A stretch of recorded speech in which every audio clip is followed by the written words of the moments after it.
안녕하세요. 네, 오늘 성경 공부 13회차 마태복음 4장 5절에서 7절의 말씀을 함께 나누는 시간을 갖겠습니다. 먼저요, 마태복음 5장을 제가 나눠드렸죠?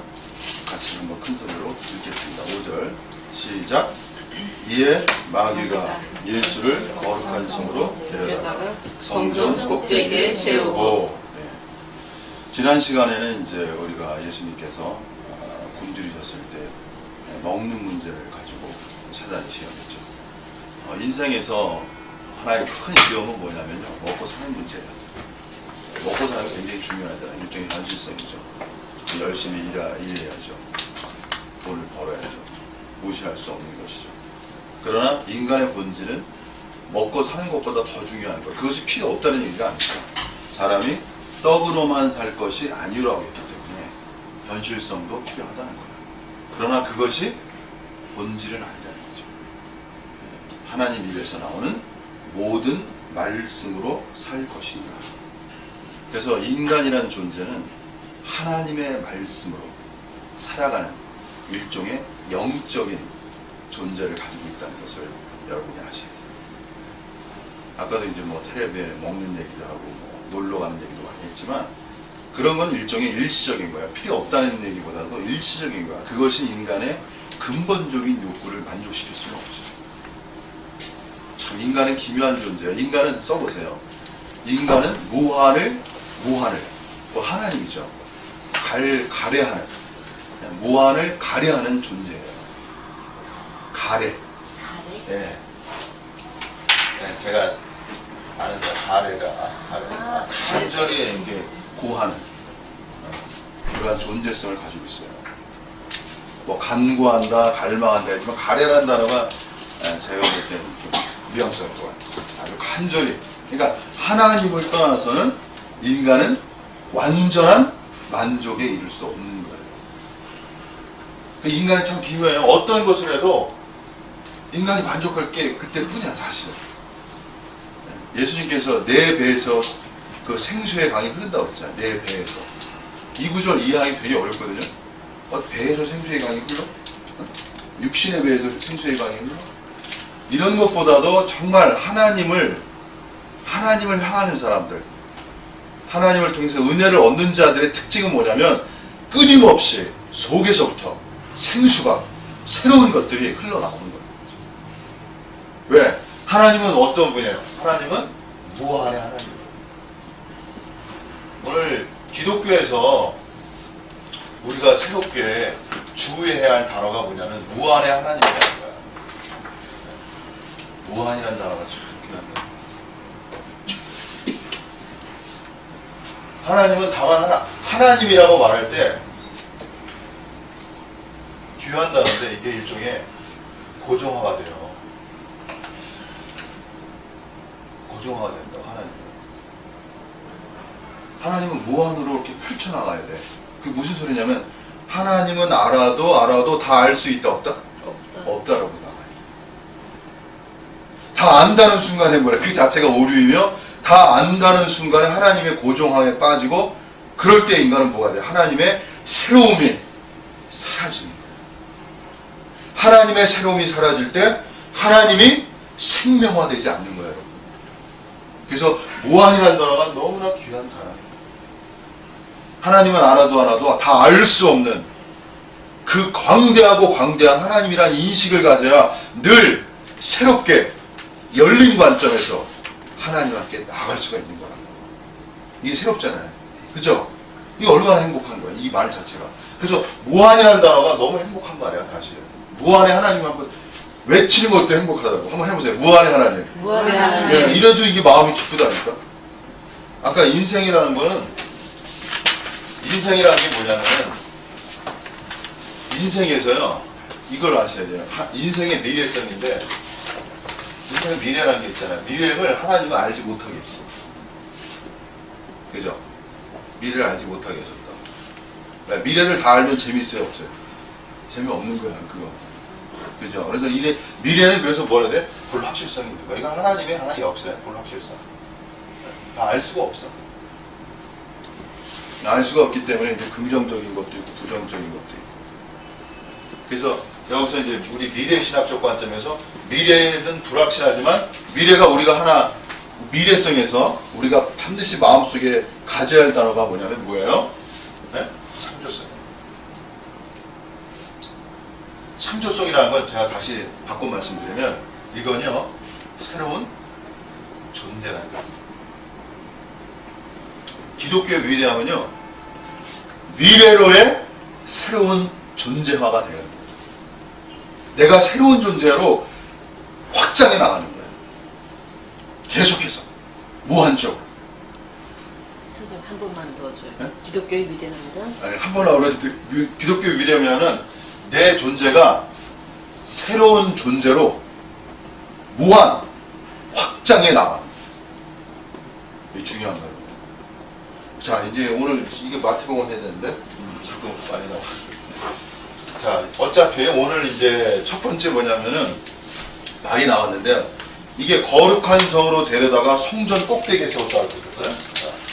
사단이 여기서 이제 거룩한 성이 나오고요. 거룩한 성. 그 다음에 꼭대기. 이 두 단어가 중요한 단어예요. 성전 꼭대기네. 성전 꼭대기. 이 두 단어를 잘 생각하셔야 돼요. 다시 쓰겠습니다. 중요한 단어가.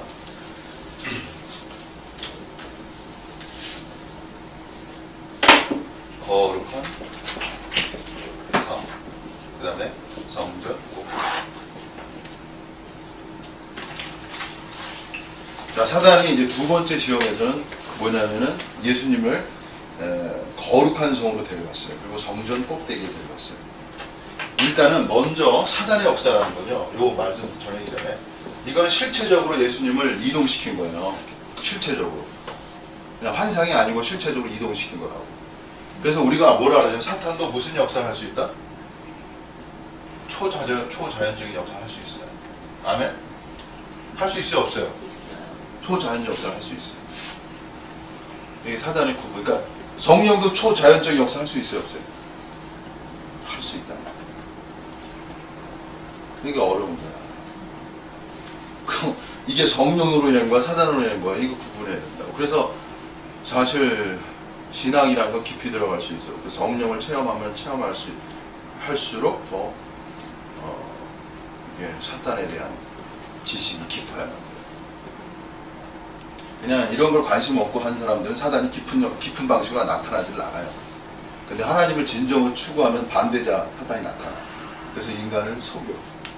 아셨죠? 근데 두려워할 건 없어요. 왜냐면 사탄은 오히려 격파하는 가운데 하나님은 더 드러났기 때문에. 아멘? 오히려 사탄을 격파하는 가운데 하나님의 실체가 드러나는 거예요. 실체적으로. 사탄이 나타나겠어요? 안 나타나겠어요? 성령의 역사가 있는 곳에. 나타나요. 안 나타난다고 성령 역사가 아니라니까. 아니, 대적자가 나타나야지. 그 사탄이 하는 일이 대적인데, 그죠? 그 성령의 역사가 일어나면 자기가 무너지는데 당연히 나타나죠. 뭐를 가지고 나타나요? 기가 막힌 속임수를 가지고 나타나는 거야. 오늘 우리는 미래신학 관점에서 사단의 기가 막힌 속임수가 무엇인가를 간파하는 거죠. 이게 중요한 거죠. 오늘 그래서 거룩한 성과 성전 꼭대기에 대해서 이제 먼저 말씀드리겠습니다. 사탄이 어떻게 역사합니다. 거룩한 성. 거룩한 성은 여기서 이 시험하는 장면은 누가복음에도 나오거든요. 누가복음에는 아예 성경이 써있어요. 예루살렘이라고. 이 거룩한 성. 누가복음에 그렇게 써있습니다. 자, 오늘 사탄이 예수님을 거룩한 성과 성전 꼭대기에 세웠습니다. 자, 예루살렘은 뭘 상징하겠어요, 여러분? 이 상징성이 있겠죠, 그죠? 실체적이지만 상징적이에요. 거룩한 성. 거룩한 성으로 데려갔다는 것은 거기에, 자, 써보세요. 거룩한 성에는 유혹의 요소가 있다는 걸 아셔야 돼요. 거룩한 성에는 뭐가 있다고요? 사단의 유혹의 요소가 있는 거야. 이거 하나 쓰시고, 그 다음에 성전 꼭대기도 뭐가 있어? 사단의 유혹의 요소가 있는 거야.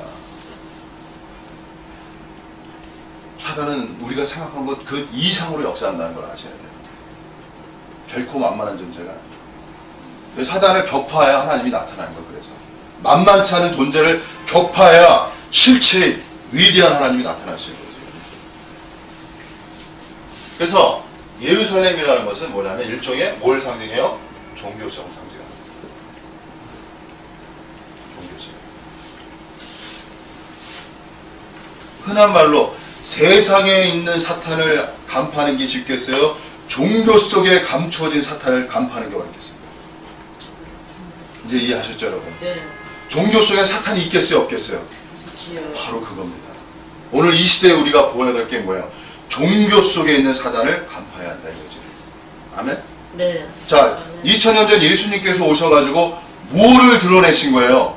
유대교가 뭐예요? 유신론이란 말이야. 유신론 속에 있는 뭐를 드러내신 거야? 죄를 드러내신 거야. 이제 이해하시죠? 네. 네. 죄는 드러나야 격파할 수 있는. 여러분, 이거 참 얘기하면 길지만, 오늘 하나님은 이 땅에서 뭐를 가장 관심하시겠어요? 우리가 객관적으로 얘기해서. 네, 인간. 맞습니다. 이제 구체적으로 하나님이 이 땅에서 가장 관심하신 거 아마도 저는 기독교라고 생각합니다. 그죠? 왜? 기독교 속에 하나님의 뜻이 있기 때문에. 저는 하나님의 욕망과 하나님의 뜻에 대해서 나중에 정말 좀 많이 말하고 싶어요. 진실로. 하나님이 작겠어? 위대하겠어요? 위대하고. 네, 그 위대한 뜻을 알아야 아까 말한 뭐가 일어나? 네? 욕망이라는 게 일어나야 돼. 욕망이 에너지란 말이에요, 여러분. 욕망이 뭐라고요? 에너지야. 욕망이 뭐예요? 동력이라고. 파워라고요. 욕망이 발생해야 돼. 기독교인들이 갈수록 뭐가 일어나야 돼? 하나님의 욕망으로 욕망화돼야 돼. 이 단어 중요합니다. 하나님의 욕망으로 뭐가 일어나야 돼? 욕망이 일어나야 돼요. 제가 오늘 플로티누스에 대해서 공부할 거지만 플로티누스는 영혼의 정화라는 관념을 가졌어요. 영혼의 정화의 관념에서 중요한 게 자아에 대한 어떤 그러니까 그러니까 자아를 좀 무화시키는 개념이 있어. 자아를 없애는 개념이 있다고. 신비주의적 관점이에요. 예? 자아를 없애는 거야. 나중에 자아를 없애는 개념이었어. 근데 한 면에 맞지만 한 면에 아니라. 이거 어렵죠, 여러분? 네, 이거 제가 설명해야 돼요. 자아를 버린다. 이거 예수님께서는 자아를 부인하라고 말씀하셨어요. 자아를 부인하라고 했지 자아를 버리라는 말을 안 했다고. 여러분 잘 이해해야 돼요. 용어 자체를. 여러분 이게 막 헷갈려. 이거 나중에 이거 천천히 말해야 돼. 이거 여러분 헷갈려서. 신비주의가 긍정적인 요소가 있지만 플로티누스는 신비주의의 원조라고 해요. 그래서 신비주의를 잘 이해해야 돼요. 왜요? 기독교에는 신비주의가 있을까요? 없을까요? 있습니다. 근데 이 신비주의가 있지만 이거를 하나님 관점에서 아닌 것들은 발라내야 되는 거야. 제 말 이해했어요? 네, 좀 어려워지네. 이해했어요? 네. 그걸 어떻게 발라? 그래서 플로티누스라는 철학자 원조를 이해해야 돼요. 왜? 플로티누스는 4번의 황홀경의 체험을 한 사람이에요. 플로티누스가. 그러니까 이게 플로티누스는 일자 개념인데 그건 하나님과의 일치성인데 이 사람은 실체적으로 4번의 하나님과 일치되는 경험을 했어. 그래서 일전한 사상을 쓸 수 있었고 신비주의 관점을 기가 막히게 쓸 수 있어요. 근데 한 면에 맞고 한 면에 오류가 발생해요. 그래서 우리는 뭐냐면 한 면에 맞는 거를 정확히 알아야 되고 한 면에 오류가 발생하는 지점을 알아야 돼요. 그래야 진정한 하나님의 신비 안에 들어갈 수 있는 거예요. 아멘? 네, 아멘. 제가 오늘 이런 말을 할 수 있다는 게 너무 행복해요. 정말. 왜냐면 하나님을 향해 가는 길은 가장 최고의 행복이에요. 가장 어려운 길이에요, 사실. 그러지 않겠어요, 그죠? 네, 그런 거를 한 발 한 발 실체적으로 갈 수 있다는 것은 큰 축복이죠. 자, 어쨌든 그래서 거룩한 성, 그래서 종교성이에요. 그래서 우리는 종교성 속에서 종교를 가지고 사단이 역사할 수 있다는 거예요. 거룩한 성으로 데려갔잖아요. 그죠? 자, 사단은 종교를 가지고 사람들을 어떻게 할 수 있다? 유혹할 수 있다는 거예요. 그럼 종교 가지고 뭘 이렇게 이제 이런 거 구체적으로 얘기해야 되죠. 오늘은 일단 여기까지만, 요거는 이렇게 여기까지만 하고요. 그 다음에 성경 꼭대기. 자, 여기에서는 이제 하나는 우리가 알았어요. 종교성 속에서 역사할 수 있다는 거. 그래서 우리는 여기서 뭘 알아야 되냐면은 미래 신학적 관점에요. 종교의 죄를 볼 수 있어요. 그 하나가 중요하다. 뭘 봐야 된다고요? 종교의 죄. 종교의 죄. 여러분 생각 안 했죠? 종교의 죄라는 거. 그죠? 그래서 하나님을 진정으로 사랑한다는 것은 뭐냐면 하나님이 싫어하는 것이 무엇인지, 예? 하나님이 미워하는 것이 무엇인지, 사단의 깊은 것을 볼 수 있어야 그가 진정으로 하나님을 사랑하는 자라는 거죠. 아멘? 진정이에요. 왜? 하나님은 완전의 하나님이거든. 완전 빛, 무한의 빛이라고 말하는데요. 그 빛으로 나아가는 모든 장애물을 뚫고 나아가야 돼. 그 중에 하나가 뭐예요? 바로 종교의 죄라는 거다. 생각해 봐야 돼요. 종교의 죄가 무엇인지. 깊이 생각해야 돼요. 자, 그것이 하나예요. 일단. 종교의 죄와 거룩한 성과 성적 꼭대기는 관련이 있어. 자, 개념이. 자, 이건 이 정도로 넘어가고요. 그 다음에 성적 꼭대기에 대해서 설명하면, 성적 꼭대기에 세운단 말이야, 사단은. 그게 뭐냐? 중요한 단어 있어요. 최고의 지점에 세운다. 사단. 무슨 최고의 지점에 세우냐?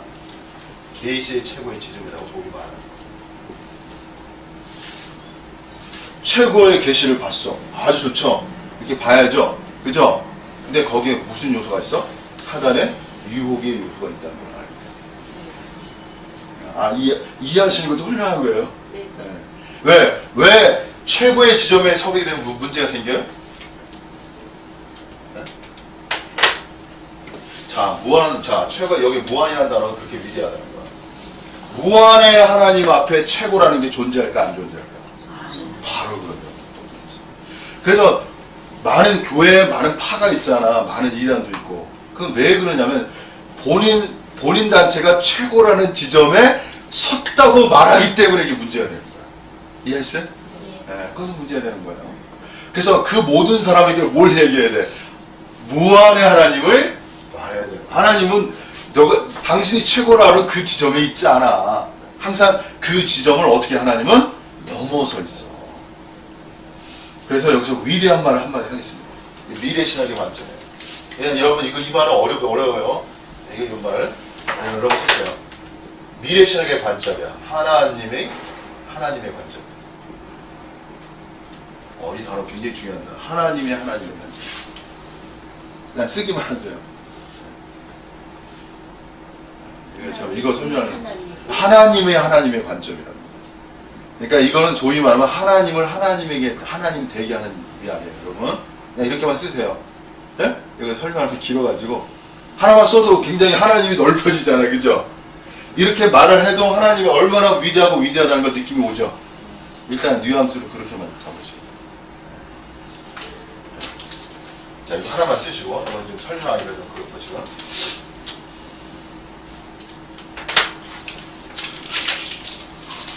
자, 최고의 지점이다. 이 관점이. 그래서 인생은 말이에요. 창조가 일어나면 창조라는 개념이 일어나려면 이 창조라는 개념을 여기다 하나 더 써야 돼. 무한 창조의 개념을 써줘야죠. 무슨 창조? 무한 창조의 개념. 여러분, 제가 운동을 하는데 배드민턴을 친단 말이야. 저는 무한 창조의 관점이 있어요. 이게 무슨 소리냐면 나는 항상 부족하다.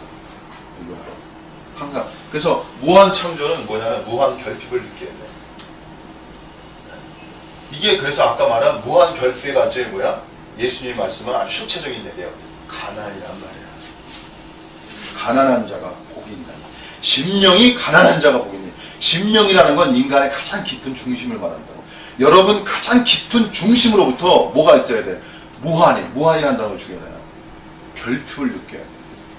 부족을 느껴야 돼. 여러분 여기 왜 오셨어요? 결핍이 있다는 걸 인정해야 여기 오시는 거야. 왜? 채우려고. 그죠? 그래서 무한 결핍이라는 관점이 있어야 무한 창조로 나아갈 수 있는 거야. 그래서 이렇게 무한 결핍을 느낄 수 있게 말씀하신 게 뭐냐면 가난이라는 거야. 그래서 그 어떠한 종교나 철학에도 가난이란 말을 하지 않았단 말이에요, 여러분.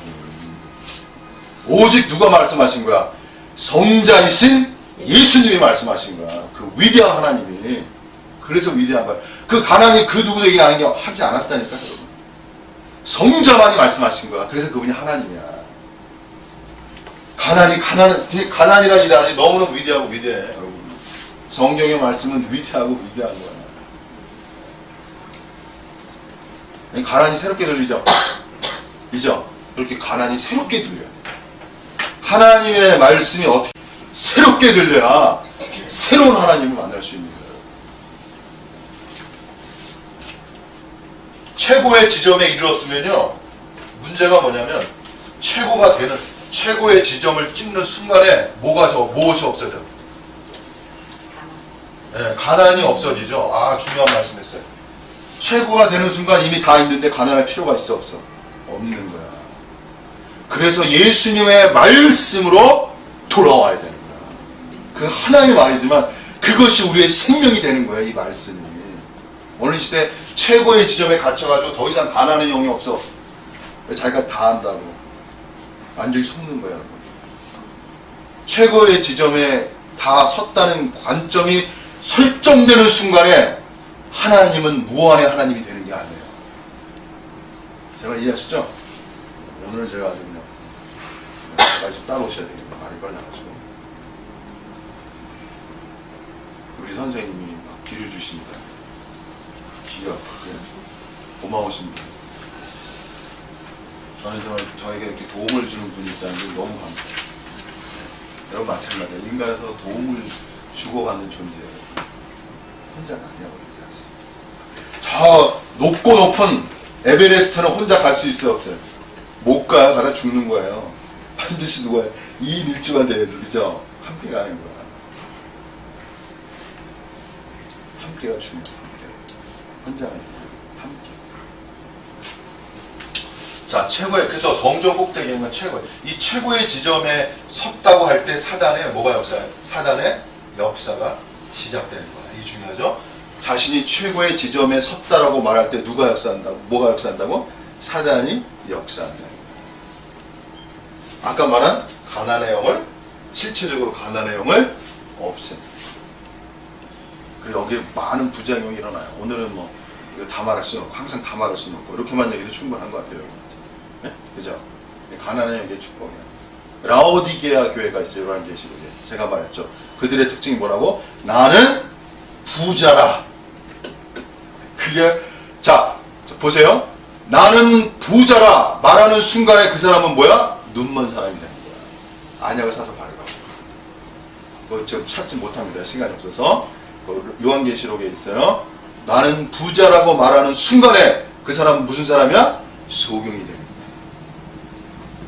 나는 가난하다. 나는 가난한 자입니다. 그러는 순간에 뭐가 되는 거야? 눈을 뜨게 되는 거야. 보게 되는 거야. 그래서 무한 결핍으로 인해서 가난하다는 걸 인식할 때 얼마나 행복해. 채울 게 너무 많아. 볼 게 너무 많아. 그죠? 자, 그 다음에 이제 그래서 여러분이 최고의 지점에 섰다는 그 자체가 사단의 역사라는 거 기억하세요. 여기까지만. 앞으로 또 계속 나가야 되기 때문에 깊이 넘어가고. 자, 그 다음에는 뭐냐면은 6절 가겠습니다. 6절이 이제 키포인트가 되는 거죠. 오늘 말씀에. 가로되 내가 만일 하나님의 아들이어도 뛰어내라. 그 사탄은 써보세요. 사탄은 뭐 한다? 명령한다는 거야. 여러분, 돌덩이가 떡덩이가 되게 하라. 사탄은 뭘 하는 존재야? 명령하는 존재예요. 근데 그 명령이 사탄의 명령이지. 그러니까 영적인 길이라는 건 뭐냐면요. 영성의 길이라는 건 진정한 성령을 따르는 길은 뭐냐면 성령을 따르는 길. 성령을 따르는 길. 따르는 길.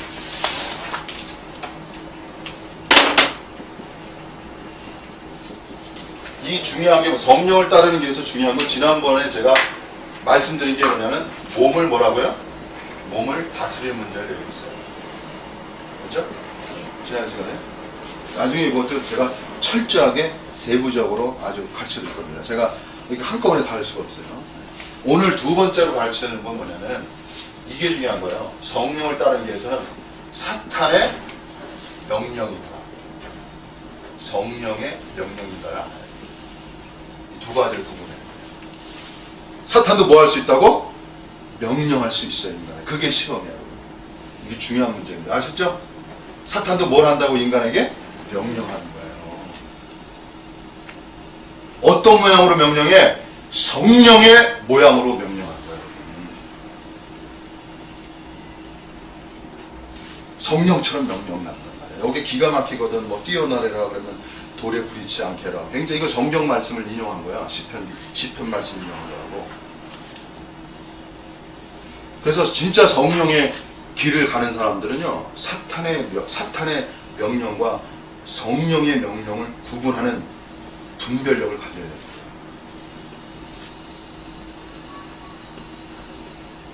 여러분, 성령만 명령하는 게 아니에요. 다 한번 떡덩이가 되게 하라 명령하잖아. 그다음에 또 뭐라고 해요? 뛰어내려라 명령하잖아. 나에게 경배하라 뭐예요? 명령하잖아요. 근데 예수님은 명령을 들었어요? 안 들었어요? 명령을 듣지 않았지. 무엇으로? 하나님의 말씀으로. 제가 이해하시죠? 그래서 사탄이 명령할 때 하나님의 말씀으로 사탄을 드러내는 것이 성령의 사람이에요. 아멘? 잘 이해 못해도 그냥 쓰시기만 해요. 나에게 다 도움이 됩니다. 자, 그 다음에는요, 뛰어내리라. 들을 수 없는 기록. 자, 그 다음에는 6절에 보면요, 기록하였으되. 사탄도 뭐 할 수 있다? 성경을 어떻게 할 수 있다? 인용할 수 있다는 걸 알아요. 아셨죠? 사탄도 뭐 할 수 있다?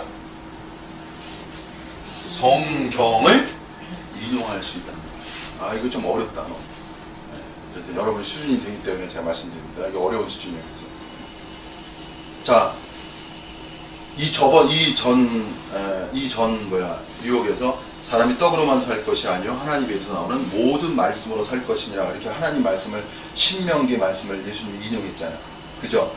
그러니까 즉각 사탄도 기록되었을 때 자기도 말씀을 인용합니다.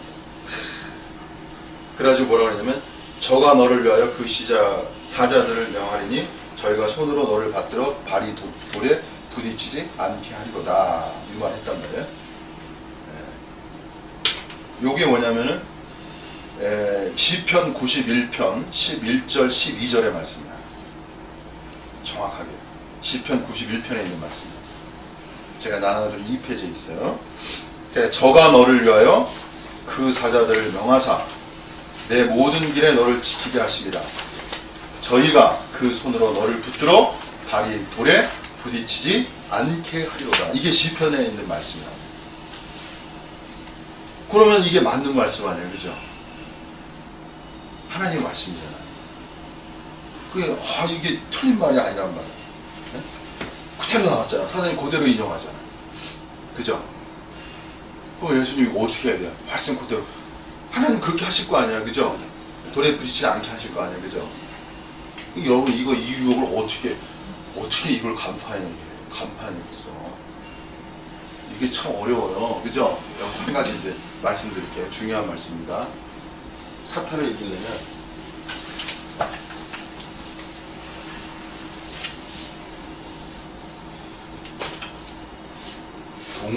동기를 봐야 돼요. 이게 뭐냐면 자신의 영화성입니다. 그게 중요합니다. 자, 예수님이 이제 그것도 성전 꼭대기에 이렇게 한 사람이 있었어요. 실제로 거기서 뛰어내린 사람이 있었어. 성경에 시몬이라는 사람이 지가 떨어 내려가지고 좀 심한 부상을 입었어. 그런 사람도 있어. 그게 뭐냐, 자기 영화성이야. 실제로. 근데 여기서 보세요.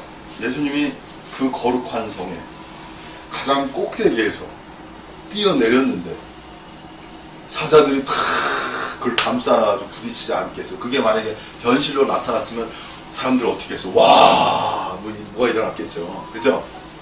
제가 이해하시죠? 예. 거기서 그냥 다 끝나는 거죠. 아, 저분이 진짜 메시아야. 저분이 하나님이야. 아, 얼마나 멋있어요. 그죠?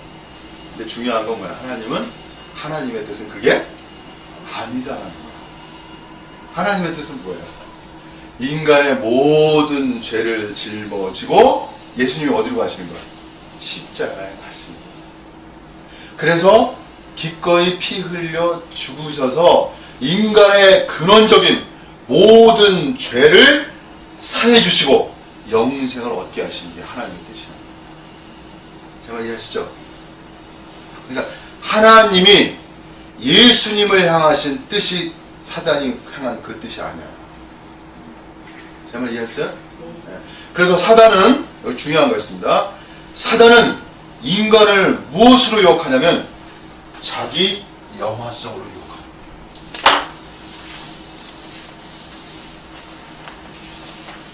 자기 영화성으로 사단이 유혹합니다.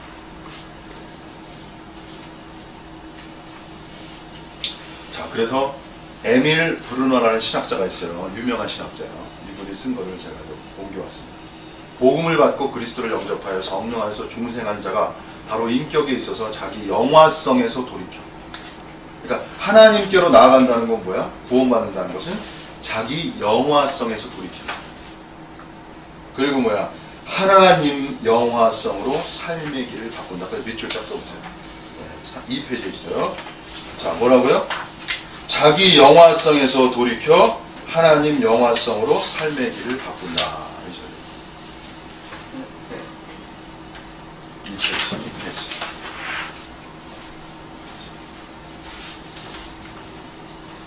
그래서 여기서 자기 영화성에 대해서 썼는데, 자기 영화성은 한마디만 제가 쓸게요. 그래서 한마디만 쓰겠습니다. 자기 영화성에서요, 이거 이발 쓰세요. 영성이 깊어질수록 자기 영화성은 교묘히 숨는다.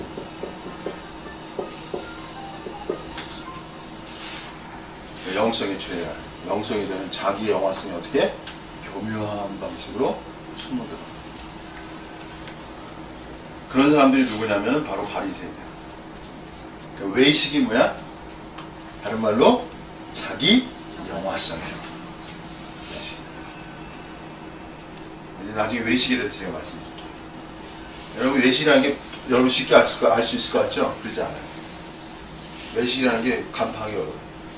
예수님이 바리새인에 외식하는 자가, 그 외식하는 자가 누구나 다 간파할 것 같죠? 그러지 않아요. 그 당시 그렇게 외식을 간파하기 어려운 거예요.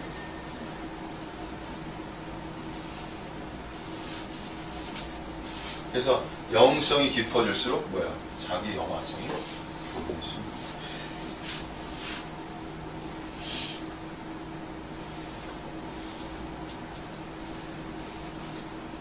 이거 어려워. 참 어려워. 이거 참 어려워.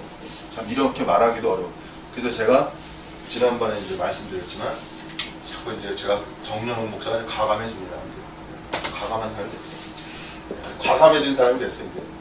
네. 바울 주의자 속에.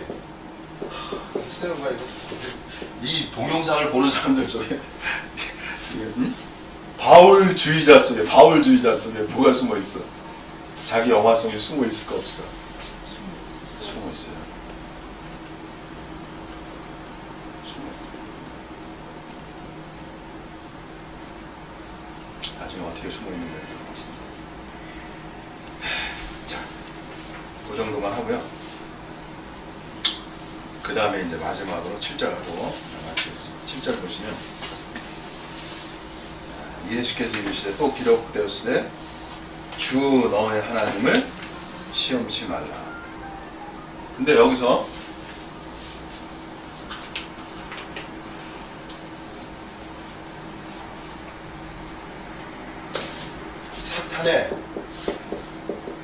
사탄의 말의 의도가 무엇인지를 간파해야 된다. 그 의도가 중요한 거예요. 그러니까 사탄은 겉의 말과 속의 말이 다릅니다.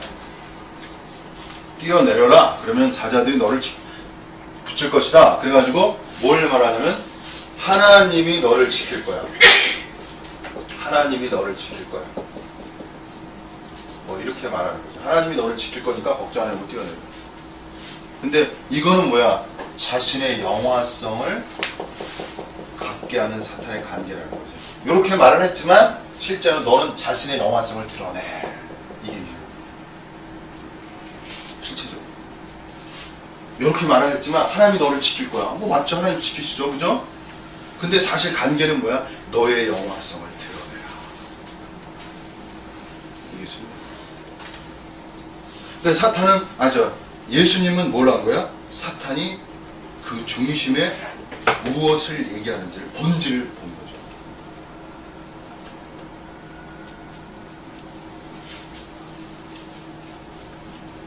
그건 뭐야? 한마디로 말하면 여기에서 뭐예요? 하나님을 시험치만다. 하나님을 시험하는 건 하나님을 절대적으로 신뢰하는 게 아니야. 그게 중요해. 그죠?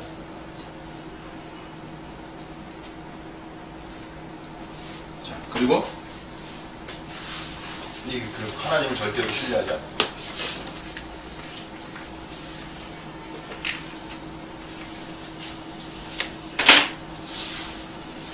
그건 하나님에 대한 태도가 아니지. 그래서 아담과 이브가 선악과 따먹을 때 어떻게 했어요? 하나님을 시험한 거야. 하나님을 의심한 거야. 네. 하나님처럼 되리라는 말이에요. 여기서 너희가 먹으면 뭐가 된다고? 하나님처럼 되리라. 이렇게 했잖아. 그죠? 선악과 따먹을 때. 근데 하나님처럼 되리라가 뭐야? 자기 영화성. 그래서 사단은 성령의 역사가 혹은 성령의 능력이 나타나는 자에게 뭘로 역사해? 자기 영화성으로 역사합니다.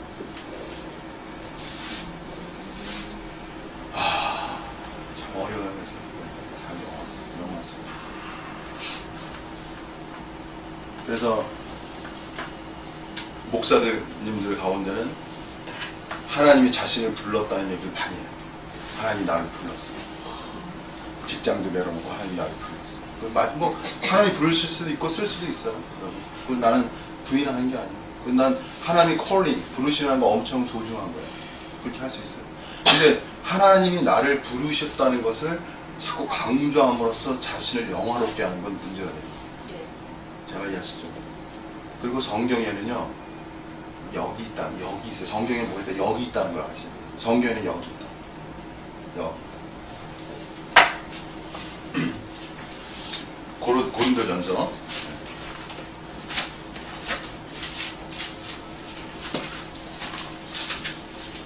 고린도전서 9장.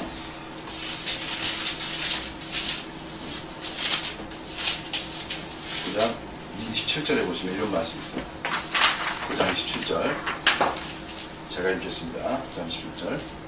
내가 내 몸을 쳐 복종케 하며 내가 남에게 전파한 후에 자신이 도리어, 그 다음 말이 중요해요. 버림을 당할까 두려워하노라. 뭐 할 수 있어요? 버림을 당할 수 있어요. 그래서 하나님에 대해서 이중적, 하나님에 대해서 하나님 우리를 지키신다. 그러나 뭐도 할 수 있어. 버리신다. 이게 참 이런 말, 목사님 이런 말 하면 안 되는데.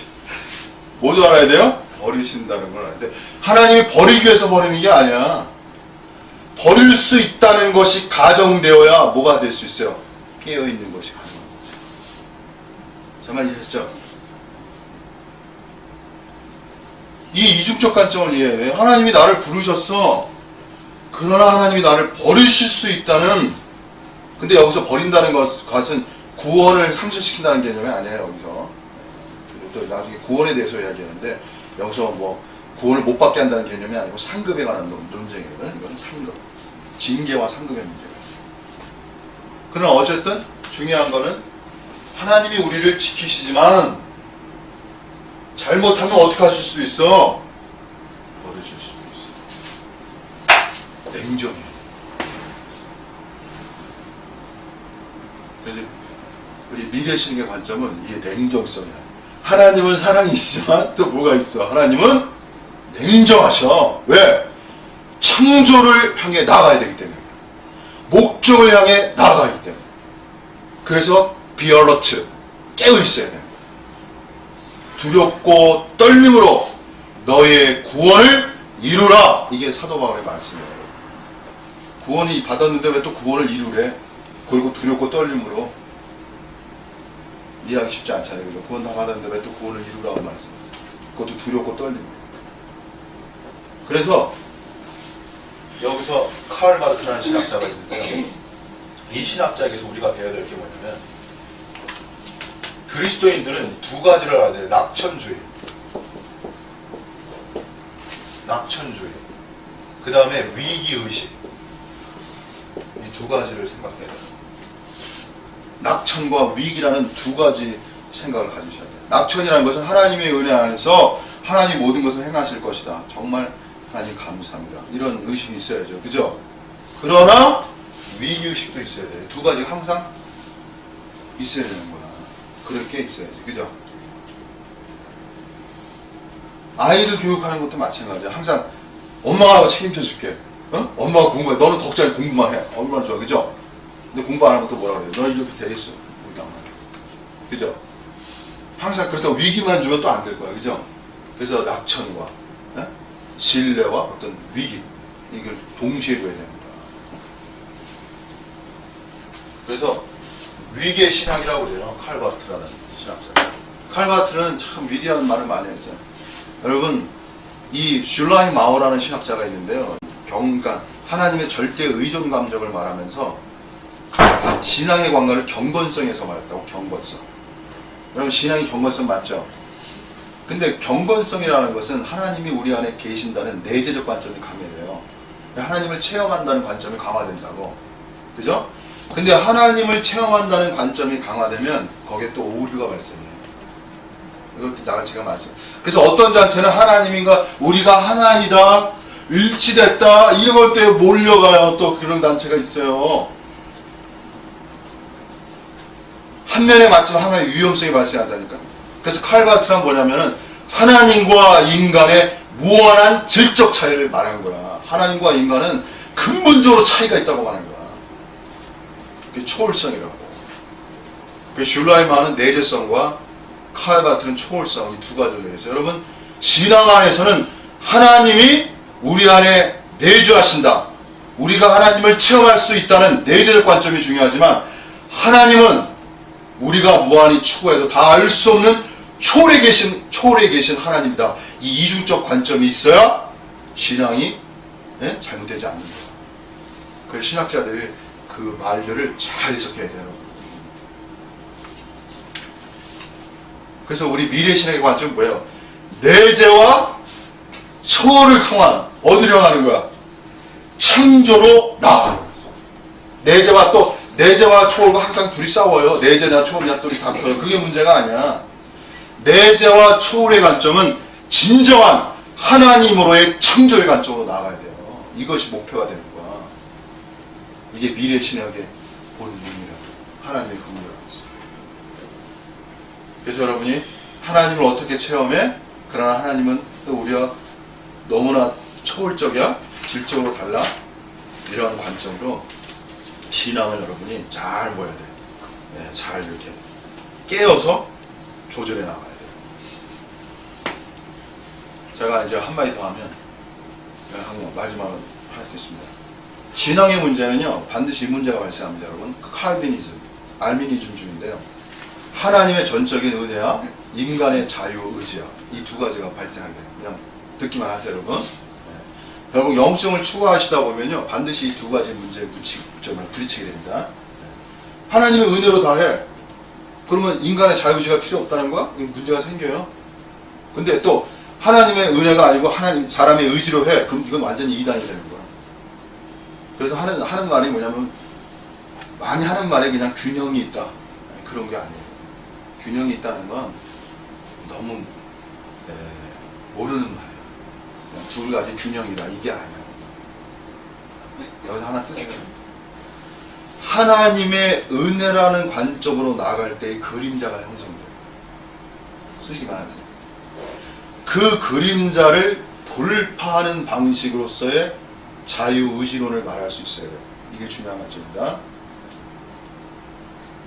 그 다음에 두 번째. 정 목사는 이 문제 때문에 너무 오랜 시간 힘들었어요. 진짜로 제가 눈물 나는 일인데 이거 해결이 안 돼요. 두 번째는 자유의지로 나간다고 할 때 역시 뭐가 생겨? 그림자가 형성돼요. 네? 그 그림자를 돌파하는 방식으로서의 하나님의 은혜의 관점을 알아야 돼요. 이렇게 말해야 돼요. 그래서 하나님의 은혜의 그림자와 자유의지를 통한 그림자를 두 가지를 돌파하는 방식으로서의 제3의 지점으로 나아갈 때 거기에 성령의 역사를 체험할 수 있는 거예요. 아멘? 여러분, 저는 이거 오랜 시간 고민하고 오랜 시간 이거 찾아 했는데 오늘 이렇게 말할 수 있어요. 이건 제가 나중에 간단히가 아니라 이렇게만 써놓으세요. 왜냐하면 진정으로 하나님을 추구하는 사람들이요 반드시 이 문제에 걸려져 있어요. 이 원론에 걸려져 있어요.